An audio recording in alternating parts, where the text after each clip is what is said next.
নবী বলেন গরিবের সাথে আমাকে হাসুর করাইও।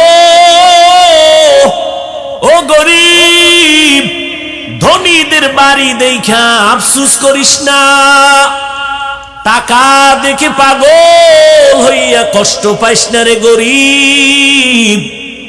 রহমতের নবী বলেন রে গরিব, কষ্ট কইরা জীবন চালাইয়া আল্লাহরে সিজদা কর, বড় লোকের 500 বছর আগে গরিব তুই জান্নাতে চলে যাবি।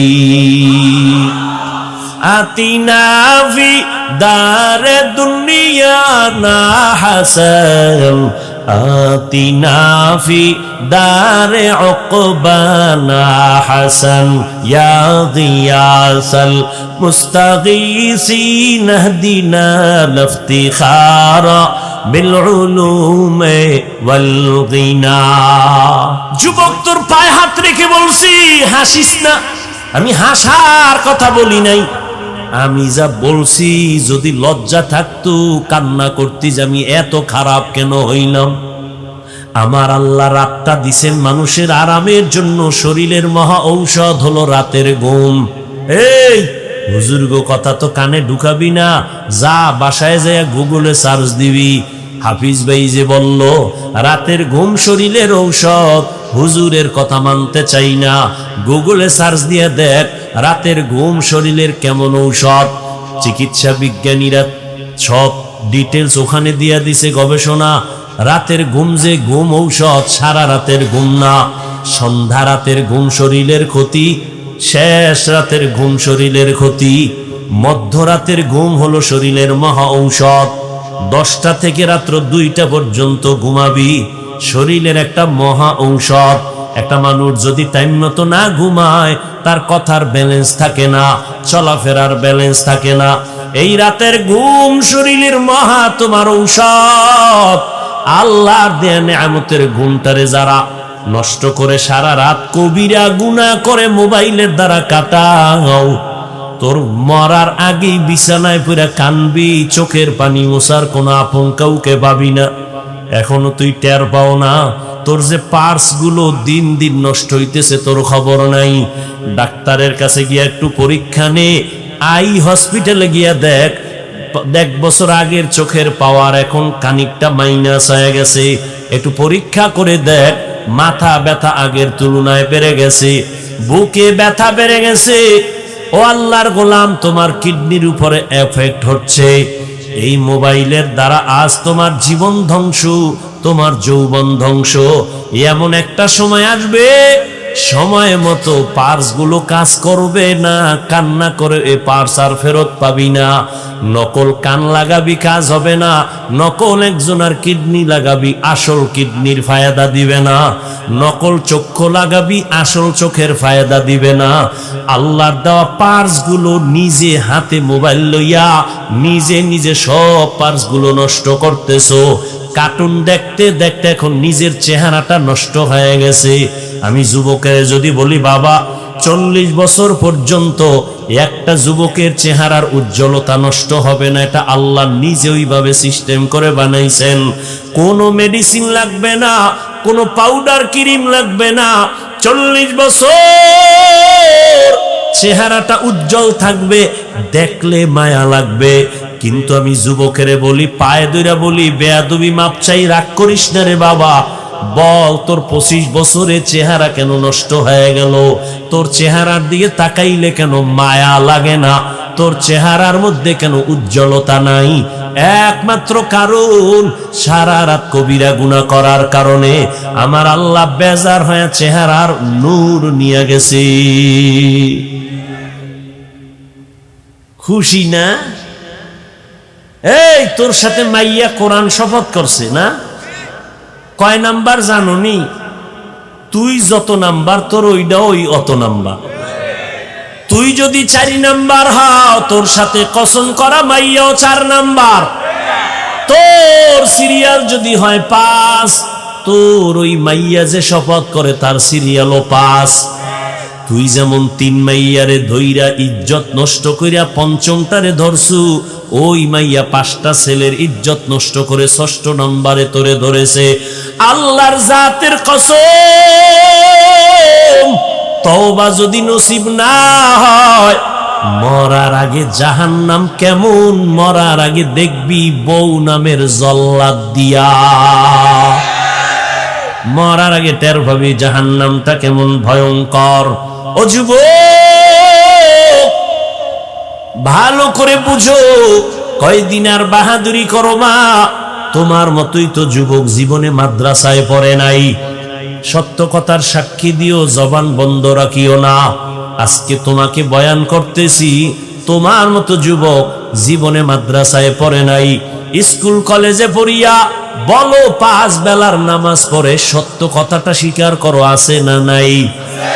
আমি তোমার পায়ে হাত রেখে বিনয়ের সাথে বলি, তুমি একটু তোমার বিবেকটাকে প্রশ্ন করো, তুমি কেন নামাজ পড়তে পারো না? রাস্তায় গাড়ি চালায় কত যুবক, আজান হয়েছে, গাড়ি বন্ধ করে মসজিদে গিয়া নামাজে দাঁড়ায় গেল। বলো বাবা, তুমি কেন নামাজ পড়তে পারো না? তোমার মতো যুবক তাকায় দেখো, নদীর মধ্যে মাছ ধরে নৌকায় বসে নামাজ পড়ে নাই, ছাড়ে না। মনে মনে জিজ্ঞাসা করো, তুমি কেন পারো না? তোমার মতো যুবক ব্যবসা করে, চাকরি করে, 5 বেলার নামাজ পড়ে, তুমি কেন পারো না? জমিনের মধ্যে কৃষি কাজ করে, নামাজ ছাড়ে না, তুমি কেন পারো না রে বাবা? আল্লাহর কোরআনটা কি আসলে মিথ্যা মনে করছো? যদি বলো হ্যাঁ, তো একটা ভুল আমারে বাইর কইরা দেখায়, এখন আমি দাড়ি কেটে ফেলবো। আল্লাহর কসম, এখন যদি আল্লাহর কোরআনে একটা ভুল দেখাইতে পারো, আমি এখন প্যান্ট শার্ট টাই লাগায়া দাড়ি কাইটা রাস্তায় নাচ গানে নেমে যাব, কোরআন শরীফ গুলো জ্বালায় দিব, আল্লাহর বিরুদ্ধে কথা বলবো। তুই কেন 1500 বছর পর্যন্ত তোর থেকে হাজার হাজার কোটি গুণ পণ্ডিতেরাও অপচেষ্টা কম করে নাই? একটা কোরআনের ভুল বের করবে দূরের কথা, বহু বিধর্মীরা মাথা নত করে কালেমাওয়ালা মুসলমান হয়েছে। তুকু যাও সুন্নতে আহমদ কুজা বা মুহাম্মদ कैबुअद निस्बत तोरा मन अहब्बा सुन्नती कौले रसूल मजदाए काना माई हम कुन कबूल। ও যুবক, তোর কপাল যে কত সান কপাল, বুঝলি না রে যুবক? কি যে মাটির মধ্যে কত খনিজ সম্পদ যে আছে বাংলাদেশে, বাঙালি বুঝলি না? এই মাটির নিচে গ্যাসের খনি, এই মাটির নিচে স্বর্ণের খনি, এই মাটির নিচে তেলের খনি। ধন্য তোমার জীবন যদি কাজে লাগাইতা, চুরি না করতা। ও যুবক, তোমার ভেতরে কিন্তু এমন মেডিসিন আমার আল্লাহ দিয়া পাঠাইছেন, তুমি একটা যুবকের দ্বারাই সম্ভব আমার বাংলাদেশ না গোটা দুনিয়াটা কন্ট্রোলে নিয়ে আসা। তবে সেই ক্ষেত্রে তোমার মেধা সঠিক পথে চালাইতে হবে, সুন্দর আদর্শ দিয়া। কিন্তু কি লাভ হবে নিজের হাতে ছুরি লইয়া নিজের জীবনটারে নষ্ট করে ফেলতেছো, চরিত্রটাকে নষ্ট করে ফেলতেছো। আল্লাহ না করুন, আল্লাহ না করুন, আল্লাহ না করুন। আমি আজকেও বলে আসছি মাগরিবের পরে এক জায়গায় 2500-এ, যদি আল্লাহ তোরে এই সময় দুনিয়া থেকে নিয়ে যায়, দুনিয়া থেকে যদি তুমি মরিয়া যাও, আল্লাহ না করুন, কথার কথা যদি আজ মরে যাও, যুবক একটু ভাবছো নিজে, তোর আব্বা আম্মা কানলেও কিন্তু ভেতরে ভেতরে খুশি হবে কেন? ছেলেটার চরিত্র এত খারাপ, ওর কারণে আমরা সমাজের মানুষের সামনে মুখ দেখাইতে পারি না। মইরা গেছে, একটা বালা গেছি গা। একটু চিন্তা কর, তোর কপালটা এত খারাপ কেন যে তুই মইরা গেলে তোর মা বাপ খুশি হবে, তুই মরে গেলে ইমাম সাহেব খুশি, কারণ তার সাথে আচরণ ভালো করো নাই। তুই যদি মরিয়া যাও, আলেমরা খুশি, কারণ তোর ফেসবুকের স্ট্যাটাস দেখে মানুষ কষ্ট পায়। তুই মইরা গেলে তোর বন্ধুটা পর্যন্ত খুশি, কারণ তুই বন্ধুর সাথে ব্যবহার ভালো করো না। একটু বালিশে মাথা লাগাইয়া চিন্তা করিস, কুত্তা শুয়ারে আল্লাহ পাক চিন্তা করার মতো মেধা দেন নাই, ভালো মন্দ যাচাইয়ের মেধা মানুষকে দিছেন। ও যুবক বাবা, তুমি একটু চিন্তা করো, রহমতের নবী 1500 বছর আগে বলেছেন, ও যুবক বাবারা এমন এক টাইমে আমি মক্কায় আসছি যেই সময় মক্কার মানুষ চরিত্রহীন, খারাপ, আমার আপন বলতে কেউ নাই। মানুষ বিপদে পইরা বাবার কাছে যায়, আমার আব্বাও মায়ের কাছে গিয়া কয়, মা একটু হাত উঁচু করে দোয়া করো, আমারে আল্লাহ এমন ভাবে জমিনে পাঠাইছে, আমার চারদিকে এই পরিমাণ দুশ্মন, আমি দোয়া চাওয়ার জন্য আব্বারেও পাইলাম না। 6 বছরে মা হারায় বড় অসহায়, কিন্তু আমার অন্তরে একটু খুশি। ওই বিপদের সময় আমার উপকার যারা করেছে অধিকাংশ যুবক, আর আমার বিরোধিতা করেছে যারা বুড়া। যুবকেরা আমার উপকার করেছিল। এই গৌরীপুর এলাকার মুসলমান যুবকরে 1500 বছর পরে একটু দাঁড়াইয়া বলতে পারবিনি আমার মদিনার নবীর আদর্শের উপকার কি করলি? একটা মানুষ দাড়ি রাখছে, যদি খুশি হইয়া বলতে, যুবক ভাই তুমি দাড়ি রাখছো নি? কয় হ্যাঁ, ধন্যবাদ তোমারে, দোয়া করিও আমিও যেন রাখতে পারি। তাহলে নবী খুশি হইতেন, আল্লাহ খুশি হইতেন। কিন্তু না, তোমার কপাল এত খারাপ, একটা যুবক ছেলে দাড়ি রাখার পর তুমি আবার তারে নিরুৎসাহিত করিয়া বলো, এই তুই দাড়ি রাখছো? কাহা বয়স কত? এত তাড়াতাড়ি বুজুর্গ, লজ্জা করে না? বিয়ে শাদী করছো? কয় না। এত তাড়াতাড়ি? তোমার থেকে সান্ত্বনার বাণী পাইল না। অথচ নবী বলেন, যুবক আমার উপকার করেছে, বুড়ারা আমার বিরোধিতা করেছে। নবীর বিরোধী দুশ্মন আবু জাহাল বুড়া, আবু লাহাব নবীর দুশ্মনী করে বুড়া, উতবা নবীর দুশ্মনী করে বুড়া, সায়েবা নবীর দুশ্মনী করে বুড়া। আর নবীর আপন হইয়া উপকার করার জন্য রহমতের নবীর হাতের সাথে হাত লাগাইছেন 11 বছরের সন্তান। কয় বছর? 11 বছরের সন্তান হাত লাগাইয়া নবীর সাথে শপথ নিলেন কালেমার পতাকা উড্ডীন করার জন্য। নবী কয়, ও ভাই তুমি এতদিন ছিলা আমার চাচাতো ভাই, এখন থেকে তুমি আমার সাহাবী। হযরতে আলী 11 বছরের মধ্যে নবীর হাতে হাত লাগাইয়া দিলেন। 11 বছর মদিনার নবী বলেন, এতদিন ছিল আলী আমার চাচতো ভাই, এখন কি হইছে? সাহাবী। কিছুদিন পরে কি হবেন? কি হবেন? জামাতা। নবী খুশি হইয়া, যুবক আমার কাছে আসছে, নবীর প্রাণ ঠান্ডা হয়ে গেছে। আলী তো আলী, নবী এমন একটা চোখের পাওয়ার দিয়া দিছেন কলবের ভেতরে। আলী 900 মনের ওজন, এমন একটা কামুজ দুর্গের কপাটা এক হাতে উঠায়। আলীর আল্লাহ এমন পাওয়ার দিছেন, মদিনার নবী অন্তর ভইরা দোয়া করেন, আনা দারুল হিকমা ওয়া আলিয়ুন বাবুহা, আমি মুহাম্মদ হলাম ইলম ও হিকমতের ঘর, আর এই ইলমের ঘরের দরওয়াজা আমার আলী। আল্লাহর নবীর দোয়ার কারণে আল্লাহ পাক আলীকে এত পরিমাণ জ্ঞানের ভান্ডার দিলেন। ওমরের খেলাফত চলতেছি, ওমরে ফারুক তো আর একটা বাঘ, চেয়ারের মধ্যে খেলাফতের মসনদে বসা, হঠাৎ সামনে পাশে আলীও আছেন। হঠাৎ একজন মহিলা আদালতে হাজির। মহিলা দায়িত্বহীন ভাষায় চিল্লায় বলে, খলিফাতুল মুসলিমিন, আমি অপরাধী, বিচারের জন্য আসছি, আমার বিচার করেন, আমি অন্যায় স্বীকার করলাম। কি অন্যায় করেছো? মহিলা বলে, আমি জিনা করেছি। জিনা করি একটা অবৈধ বাচ্চা আমার পেটে নিয়ে দাঁড়াইছি, বিচার করেন। কার সামনে? আরে কথা কন না গেল, ওমরের সামনে। ওমর তো কথার আগে তরবারি, জল্লাদ তরবারি ডালা। কেন? কয় দেখছুনি নিজের অপরাধ নিজে স্বীকার করছে। কেন? কয় ও জাহান্নামের আযাবের ভয় পায়। ও আল্লাহর বান্দি বলে, আমি দুনিয়ার শাস্তি মাথা পেতে নিব, কিন্তু পরকালে আল্লাহর আযাব নিতে পারবো না। ও পর্দার আড়ালের আম্মা জানেরা, একটু মাইকের আওয়াজ কানে লাগায় শুনেন।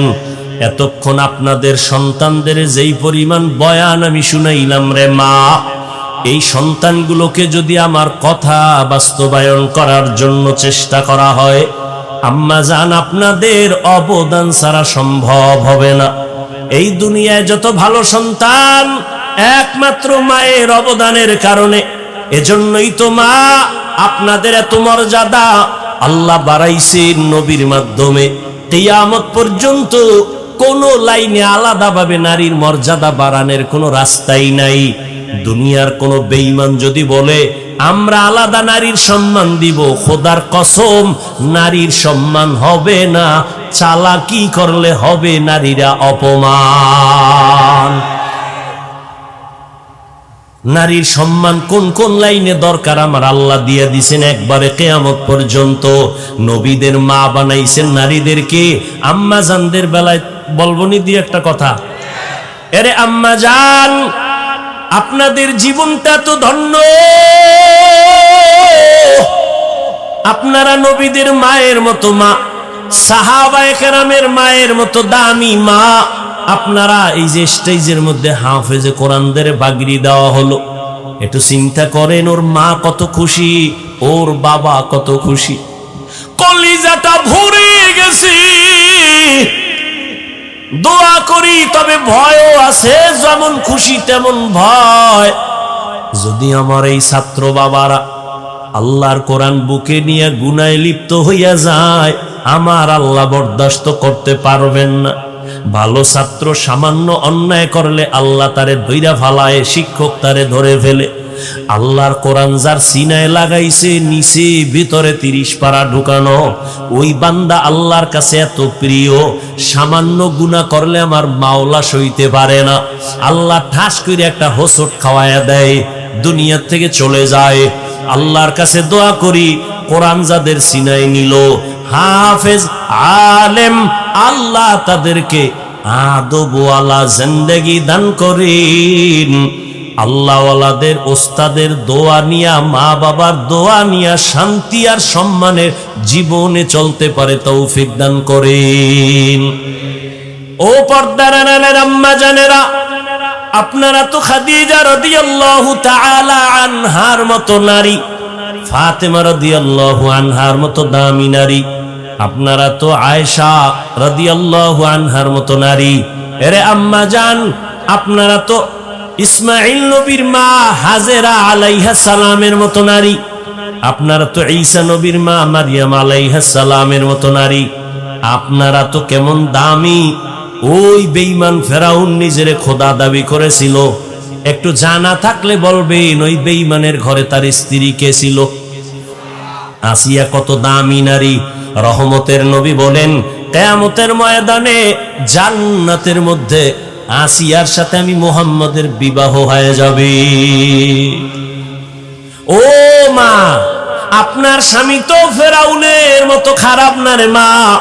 আপনি যদি একটু নামাজ আদায় করতেন আর হাত উঁচু করে দোয়া করতেন, আপনার স্বামী যাই হোক না কেন আপনার জন্য হলেও তো একটু কষ্ট করে বাইরে গিয়া। কত স্বামী সকালের নাস্তারও চিন্তা নাই, দুপুরে খানাও খাইতে পারে না, যত কামাই করে গাধার মতো কষ্ট করে, নিজের জন্য কিছু করে না, স্ত্রীর জন্য আর সন্তানের জন্য করে। নিজে খাইলো না না খাইলো চিন্তা নাই, স্ত্রী খাইলো কিনা, সন্তান খাইলো কিনা পেরেশান। ঈদের বাজারে স্ত্রীর জন্য জামা কাপড় কিনে, সন্তানের জন্য কিনে, কিন্তু নিজের জন্য টেনশন নেই। যত স্বামী কাজ করে কষ্ট করে সব হলো পরিবারের জন্য। আল্লাহর নবী সান্ত্বনা দিয়া কয়, ও স্বামী তুমি যে কষ্ট কইরা তোমার স্ত্রী সন্তানের পেছনে তো টাকা ব্যয় করো, মনটারে এত ঘাবড়াইও না, শান্তির জীবন নাও, খুশির সংবাদ নাও। তুমি মাদ্রাসা মসজিদে যদি এই টাকাগুলো দান করতা, যা সওয়াব পাইতা, তোমার স্ত্রী সন্তানের পিছনে ব্যয় করিয়া তার থেকে বেশি সওয়াব পেয়ে যাইবা। ও পর্দার আড়ালের আম্মা জান, ঘরে আসার পরে যদি স্বামীকে সালাম দিয়ে বরণ করে একটু বুঝাইতেন, ও স্বামী আমার, আমার আব্বা জানের ঘর ছাড়িয়া মায়ের কোলের মায়া বাদ দিয়ে আমি আপনার ঘরে চলে আসছি। না খাইয়াও দিন কাটাইতে রাজি, খাইলে পাবো না খাইলে পাবো তার কোনো চিন্তা নাই। তবে আপনার কাছে আমার একটা দাবি, আমরা ঘরের মধ্যে বাচ্চা নিয়ে যে থাকি, আপনার কাছে অনুরোধ, কোনোদিন হারাম টাকা ঘরে নিবেন না, ঢুকাবেন না। হারাম টাকা দিয়া আমাদের সন্তানের পবিত্র রক্ত নাপাক করব না। না খাইয়া কষ্ট করব, তারপরেও না হারাম খাইয়া আমাদের রক্ত নাপাক করব না। ও আম্মা জান, আপনি যদি এইভাবে হাসি মুখে স্বামীটাকে বুঝাইতেন, ঘরের মধ্যে কোনো স্বামী হারাম ঢুকাইতে পারত না। হালালের মধ্যে বরকত দেখতেন আপনার সন্তান, মা বাবার বাধ্য হতো। যেই মা বাবায় সন্তানের হারাম খাওয়ায়, মক্কা মদিনার ইমাম দিয়াও দোয়া করাইলে ওই সন্তান কোনোদিন মা বাবার খেদমত করবে না। এজন্য হালাল খাওয়াবেন। ও আম্মা জান, আপনার সন্তানটাকেও যদি ছোট থেকে কোরআন পড়াইয়া ডাক্তার বানাইতেন, আপনি মরিয়া গেল সন্তান ডাক্তার হইয়াও কোরআন পড়ে দোয়া করতে ভুলতো না। আপনার সন্তানটারে যদি বুঝাইতেন, বাবা আমি তোর মা, সবাই তো মাকে সম্মান করে, ও বাবা তোর কাছে আমার দাবি, তুই কামাই রুজি কইরা আমারে খাওয়াবি চাই না, আমি চাই তোর প্রশংসা যেন মানুষ করে, দোয়া করে। আলেম ওলামার দোয়া নিবি, মুরব্বি পাইলে সালাম দিবি, দোয়া নিবি। আম্মা জান, সন্তানগুলোকে যদি এইভাবে বুঝাইতেন, আপনার সন্তান কোনোদিন মা বাবার সাথে বেয়াদবি করত না, আলেম দেখলে সালাম দিত, বরদোয়া নিত না, ওস্তাদের সাথে বেয়াদবি করত না, দোয়া নিয়ে চলতো। আপনার কপাল খুলতো, সন্তানের জীবনটা উজ্জ্বল হয়ে যাইত। ও আমার মা বোনেরা, আপনাদের মতো কত মা এখনো আছে, নামাজ পড়ে, পর্দা করে, স্বামীর মালের খেয়ালত করে না। ও বোনেরা, আপনাদের মতো কত বোন আছে, লেখাপড়া করে, নামাজ পড়ে, মোবাইলে সময় নষ্ট করে না, চরিত্র নষ্ট করে না। একটা মানুষের অমূল্য ধন চরিত্র, চরিত্র নষ্ট হয়ে গেলে মানুষটার কোনো মূল্য থাকে না। এ আল্লাহর বান্দারা, এখনো যদি যারা এই গুনায় লিপ্ত, চরিত্র নষ্ট, তওবার দরজা খোলা। আল্লাহর ইবাদতের জন্য এখনো সময় দিতে পারো না রে যুবক। ইবাদত বড় দামি একটা সম্পদ। আমার নবীকে আমার আল্লাহ মেরাজের বেলায় আব্দ শব্দ বলে ইশারা করলেন। তিনটা কারণে নবীকে আল্লাহ আব্দ শব্দ বলেছেন মেরাজের ঘটনার শুরুতে। নবীকে আল্লাহ বান্দা বলিয়া বুঝাইছেন। বেঈমান নাস্তিকেরা, ওরা নবীর মেরাজটা সরাসরি বিশ্বাস করে না। আমি আব্দ শব্দ দিয়া বুঝাইলাম, বান্দা শুধু রুহের নাম না, বান্দা শুধু দেহের নাম না। রুহু আর দেহটার দোনোটার সংমিশ্রণে হয় একটা মানুষ, একটা বান্দা। অতএব আমি আমার বান্দারে যে মেরাজ করাইছি, এই কথাটাই প্রমাণ আমার নবীর মেরাজ স্বপ্ন যোগে হয় নাই, সরাসরি হয়েছে। দ্বিতীয় আব্দ বলার কারণ হলো, আব্দ মানি বান্দা, বান্দার সাথে আল্লাহর সম্পর্কের নাম ইবাদত। ইবাদত যে করে তার নাম আব্দ, যার ইবাদত করে তিনি মাবুদ। আমার নবী পৃথিবীতে যত মুমিন মুসলমান ইবাদত করে, এর থেকে শ্রেষ্ঠ ইবাদত করনেওয়ালা হলেন আমার নবী। আমার নবীর চাইতে ইবাদত করনেওয়ালা কেউ আছে?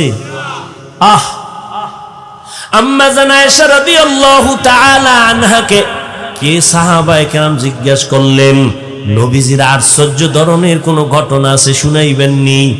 আম্মা জান বলেন, নবীজির আশ্চর্য নাই বলতে কি ঘটনা আছে? সবই তো আশ্চর্য। নবীর এমন কোন ঘটনা নাই যেটা আশ্চর্য না, আচমকা না, অলৌকিক না।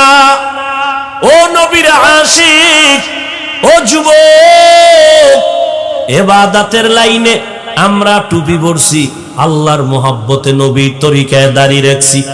ও শিক্ষিত আমার যুবক বাবারা, একটু বলবানি সাহস থাকলে বলো, তোমরা নবীর আদর্শ জবাই কইরা কত উপরে উঠছো, আর আমরা নবীর আদর্শ মানতে গিয়া কত নিচে নামছি। বলো, তুমি পারবা না? আমার থেকে শুনে নাও, যদি ভুল বলি তুমি দাঁড়াইয়া লোকমা দিও। আমরা আলহামদুলিল্লাহ, তোমরা 3 বেলা খাও, আলহামদুলিল্লাহ আমরা নবীর আদর্শ ঠিক রাইখা 3 বেলা খাই না 5 বেলা খাই। তুমি নবীর আদর্শ জবাই কইরা রাতে ঘুমাও, আমরা নবীর আদর্শ ঠিক রাইখাও রাতে ঘুমাই। তুমি নবীর আদর্শ বাদ দিয়া দেশ বিদেশ স্বাধীনভাবে ঘুরো, আমরা নবীর আদর্শ ঠিক রাইখা স্বাধীনভাবে ঘুরি। কই সালাম দিলে তো মানুষ আমাদেরই দেয়, কলিজা দিয়া দোয়া করে, আমরা পিওর খানা খাই। ও আল্লাহর বান্দারা, বুঝাবার জন্য বলছি, কেন তুমি নবীর আদর্শের মালা গলায় পরবা না? একটু আমাকে বলো, নবীজির আদর্শ থেকে দামি আদর্শ আর কারো কাছে আছে? যুবকেরা ঘুমাও, এই তোদের জন্য 2 মিনিট কথা বলতেছি, শুধু তোদের জন্য, খেয়াল কর। নবীজির আদর্শ থেকে আরো ভালো কোনো আদর্শ কারো কাছে আছে? যদি কেউ বলো যে হ্যাঁ আছে, শেখ মুজিবুর রহমান সাহেবের আদর্শ নবীর থেকে ভালো, আমি নবীরটা বাদ দিয়া তারটা নিব, পারবি? যদি বলতে পারো জিয়াউর রহমান সাহেবের আদর্শ নবীজির থেকে ভালো, তাহলে নবীরটা বাদ দিয়ে দিব, পারবা? পারবা না। এক কথায় জবাব, পৃথিবীর সবার আদর্শ নাপাক, মদিনার আদর্শই পাক।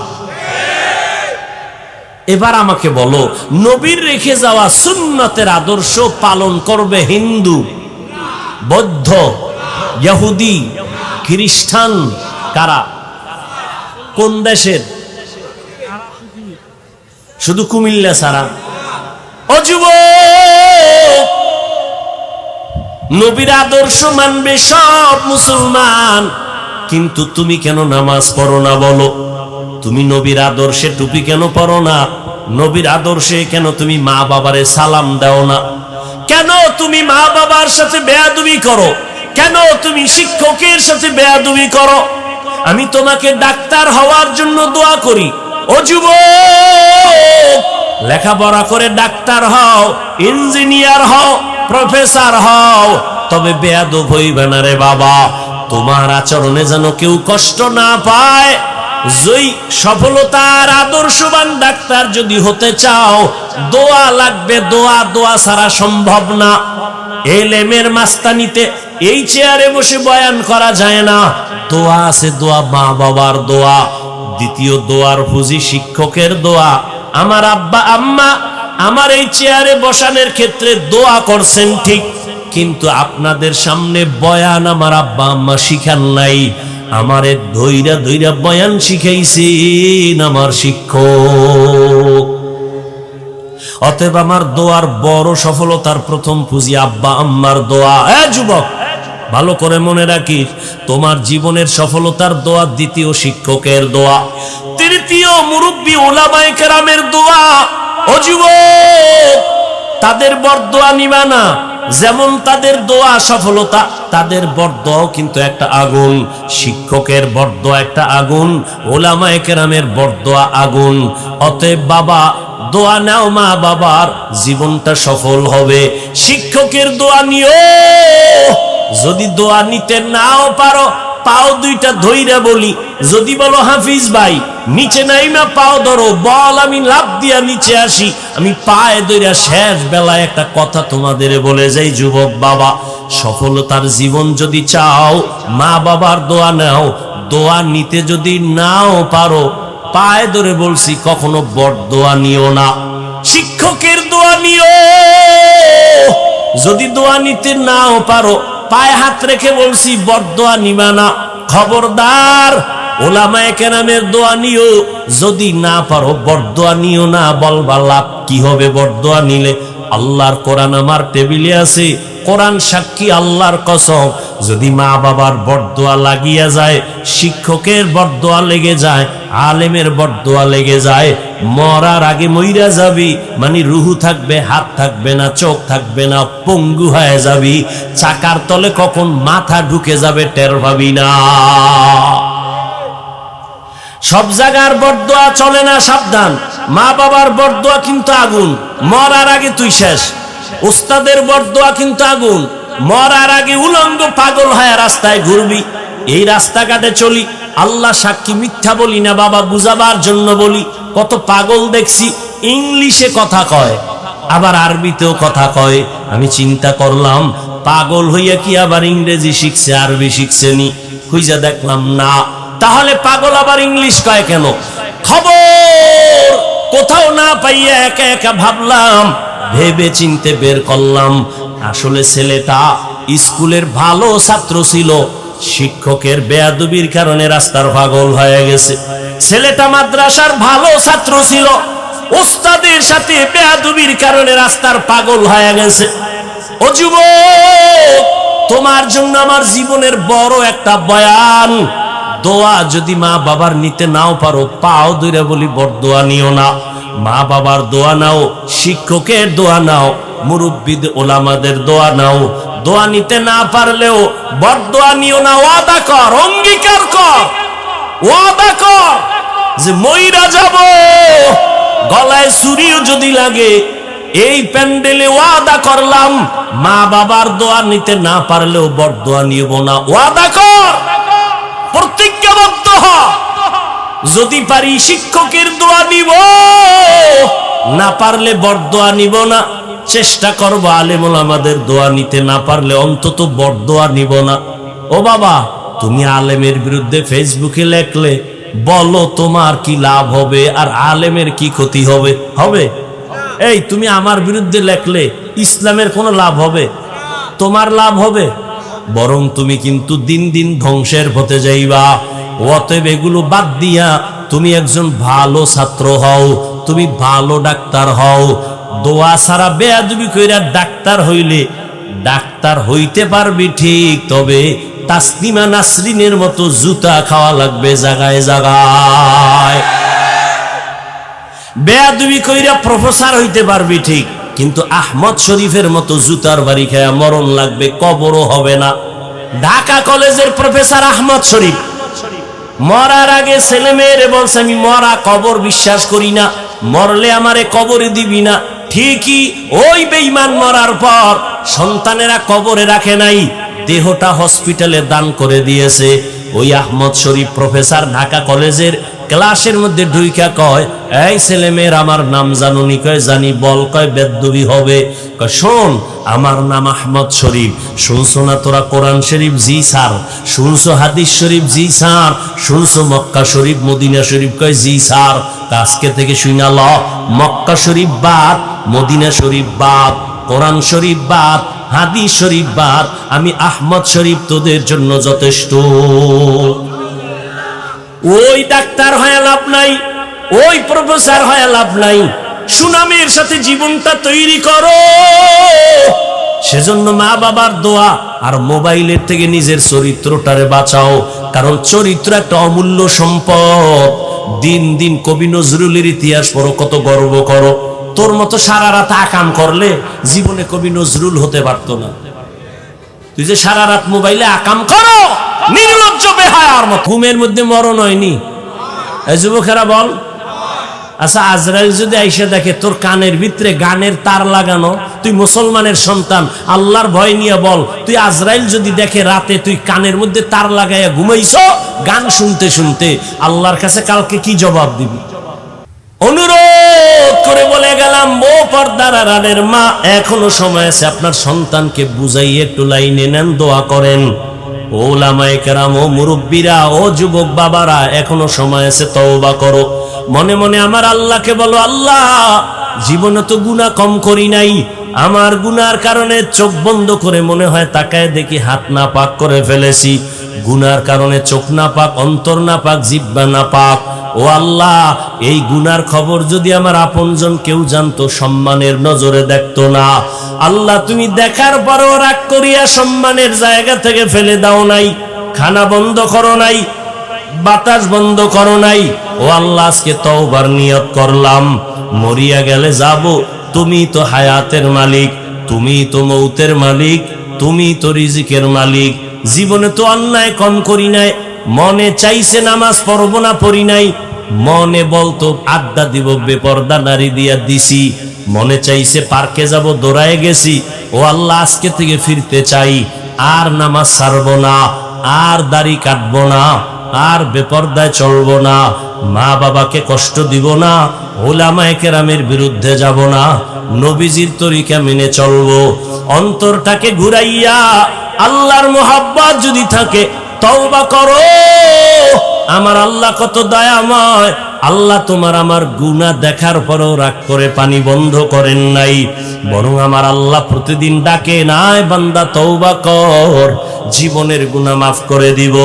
আল্লাহর নবীর তরিকা মতে ইবাদত চালু করে দাও, আর লেখাপড়া করো, চাকরি করো, ব্যবসা করো, মনে মনে তওবা করো, আর নামাজ ছাড়বো না, বেপরদায় চলবো না, দাড়ি কাটবো না, মা বাবার দোয়া নিয়া, মুরব্বীদের দোয়া নিয়া, শিক্ষকের দোয়া নিয়া, উলামায়ে কেরামের পরামর্শ নিয়া নবীজির তরিকা মেনে চলবো। আল্লাহর কাছে তওবার নিয়ত করো। জানি না কার কপাল ভালো, কারটা খারাপ। আবু জাহালের মতো 13 বছর নবীর বয়ান শুনিয়াও কালেমা পড়ে নাই, আর 27 বছরের যুবক ওমর নবীর কাছে তরবারি নিয়ে গিয়েও কালেমা পড়ে ফেললো। এই ময়দানেও জানি না কার কপাল কেমন। কিছু আল্লাহর বান্দা ওমরের মেজাজ নিয়ে গুনার কথা মনে করে তওবা করে ওয়াদা করবে, আর নামাজ ছাড়বে না, বেপরদায় চলবে না। আবার একদল গোলাম তওবা নসিব হবে না, এখান থেকে বের হইয়া আরো বিরোধিতা শুরু করে গুনার পাল্লা ভারী করবে। ও আল্লাহ, এই ময়দানে আমি দাবি করি সবার সিনাটা হেদায়েতের জন্য খুলে দেন, তওবার জন্য কবুল করে নেন। আয় আল্লাহ, প্রত্যেকের দ্বীনের হেদায়েতের উপরে চলার তৌফিক দান করেন। আলহামদুলিল্লাহি রাব্বিল আলামিন, ওয়াসসালাতু ওয়াসসালামু আলা সাইয়্যিদিল আমবিয়াই ওয়াল মুরসালিন ওয়া আলা আলিহি ওয়া আসহাবিহি আজমাইন। ইয়া আরহামার রাহিমিন, ইয়া আরহামার রাহিমিন, ইয়া আরহামার রাহিমিন। রব্বিরহামহুমা কামা রব্বায়ানি সগীরা। আল্লাহুম্মা ইন্নাকা আফুউন কারীম তুহিব্বুল আফওয়া ফা'ফু আন্না। আল্লাহুম্মা ইন্না নাসআলুকা রিযাকা ওয়াল জান্নাহ ওয়া নাউযু বিকা মিন সাখাতিকা ওয়ান নার। আয় আল্লাহ, আমরা গুনার বোঝা নিয়ে হাত তুলেছি। কত উলামায়ে কেরাম, মুরব্বী, হাজী সাহেব, ব্যবসায়ী, চাকরিজীবী, ছাত্র, যুবক ভাই, পর্দার আড়ালে মা বোনেরা, আপনি সবাইকে মাফ করে দেন, তওবাওয়ালা জিন্দেগি দান করেন, গুনাহের প্রতি ঘৃণা জমায়ে দেন, নেক আমলের আগ্রহ বাড়ায় দেন। আয় আল্লাহ, এ মাহফিল কবুল করে নেন, মাদ্রাসা কবুল করে নেন, আসাতেজায়ে কেরাম, তালিবুল ইলমদের কবুল করে নেন। আয় আল্লাহ, মুহিব্বিন, মুতাআল্লিকিন, সহযোগিতাকারীদের কবুল করে নেন। সারা দুনিয়ায় শান্তি দান করেন, মুসলমানের ঈমান আমল হেফাজত করেন। আয় আল্লাহ, প্রবাসে যারা ব্যবসা চাকরি করে হেফাজত করেন, বাংলাদেশ শান্তির দেশ বানায় দেন। আয় আল্লাহ, জালেমদের জুলুম থেকে হেফাজত করেন। আয় আল্লাহ, নবীজির সুন্নাতওয়ালা জিন্দেগি দান করেন, নবীজির রওজায় গিয়া সালাম দেওয়ার তৌফিক দান করেন, বাইতুল্লাহর গিলাফ ধরে লাব্বাইক বলার তৌফিক দান করেন। আয় আল্লাহ, মা বোনদের আবেদা পর্দা নিশি বানায় দেন, সন্তানগুলো নেককার বানায় দেন। আয় আল্লাহ, প্রত্যেকটা যুবকের দিনের খাদেম বানায় দেন। মোবাইলের গুনাহের থেকে হেফাজত করেন, মোবাইলের গুনাহের থেকে হেফাজত করেন, মোবাইলের গুনাহের থেকে হেফাজত করেন। আয় আল্লাহ, আমাদের সবাইকে নামাজি, কোরআন পড়নেওয়ালা বানায় দেন। কামা ফাদ্দালা মাকানান আলা